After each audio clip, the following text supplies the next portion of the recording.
Türkmenistan 7 aprelde bütün Dünya Sağlık Günü'nü köpçülüklerin velosiped sürmek boyunca mecburi çäreler bilen belledi. Yurt boyunca geçirilen velosiped yürüyüşleri ilatın kadalı durmuşunu yiti böktedi. Köçeler yapılıp ulowlaryň hereketi çäklendirildi. Jemgyýetde sagdyn durmuş yörelgelerini ornuşturmağa gönükdirilendi aýdylýan bu çäreler zerarly, tiz kömek ulowlary barmaly yerlerine wagtynda baryp bilmedi.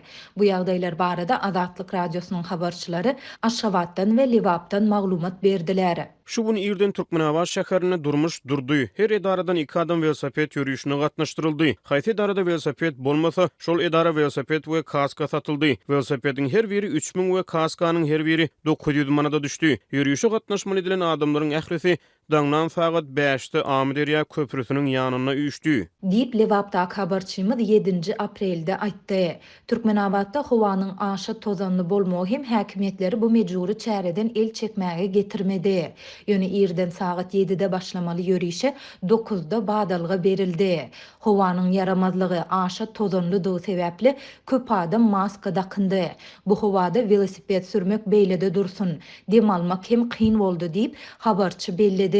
Ýürüýüş sebäpli şäheriň badarlarynyň tas ählisi şeýlede esasy köçeleri şol sanda bir tarap Türkmenistan köçesi daňdan sagat 5-den 10:30-da çenli ýapyldy. Ulowlaryň we jemgyýetçilik transport serişdeleriniň hereketi epesli çäklendirildi. Şäheriň ýapylmadyk köçeleriniň ährisine ulawdyk ňyşyklary emele geldi. Irden sagat 7-8 aralygyny köp işgär awtobuslaryň içinde oturdy. Soňra olar ýoluň açylmajakdygyny göz ýetirip piýada ýörep iş ýerlerine bardylar. Edara ýolbaşçylary köçeleriň ýapykdygyny bilseler-de işe giýjä galdygyny diýip köp işgäre käýinç berdi. Ular daňdan sagat 5-de öýüňizden çykmaly ekeniňizi diýýärler. Dip Liwaply büdjet işgäri anonimlik şertinde habarçymyza gurrun berdi. Bu aralykda şäherde hereketiň çäklendirilmegi saglygy erwetleşen raýatlary da yaramaz täsir ýetirdi. Köçeleriň ýapykdygy sebäpli tiz kömek ulowlary barmaly ýerine wagtynda baryp bilmedi. Ýeti tozanly howada dürli saglyk näsazlyklaryndan ejir çekýän hastalaryň saglygy hasta yaramazlaşdy. Demi gysyp tiz kömek çagyran adamlar köp boldy. Ýöne tiz kömek ulowlary wagtynda baryp gaty yaramaz gün boldy diýip yerli saglyk işgäri anonimlik şertinde habarçymyza aýtdy. Habarçymyz bu ýürüýüşde nägile bolup häkimetlere gahar gadap bildiren raýatlaryň hem köp bolandygyny aýdýar.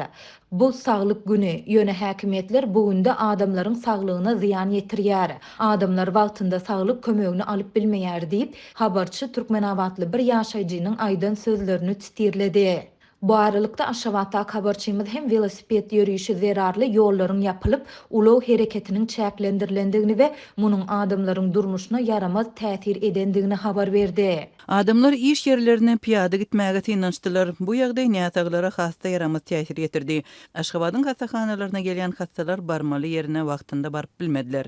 Dip paýtagtdaky habarçymyz aýtdy. Mary welaýatynyň merkezi şäheriniň Molenepes köçesi hem ýapyldy. Irden sagat 6-dan 11-e çenli ulowlaryň hereketi çäklendirildi. Sewitde geçirilen velosiped sürmek çäresine her edaradan 10 çemesi büdjet işgäri gatnaşdyryldy.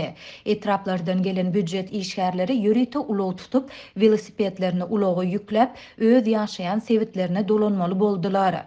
Çärädiňe büdjet işgärleri däl, eýse mektep okuwçylary we çağalar baglarynyň körpeleri hem gatnaşdyryldy. Sport eşikli bu çağalar döwlet telewizionyasına reportaj taýýarlamak üçin irden sagat 6-da öz gatnaýan mekteplerine ýa-da çağalar baglaryna barmaly edildiler diýip Sewitdäki habarçymyz aýtdy.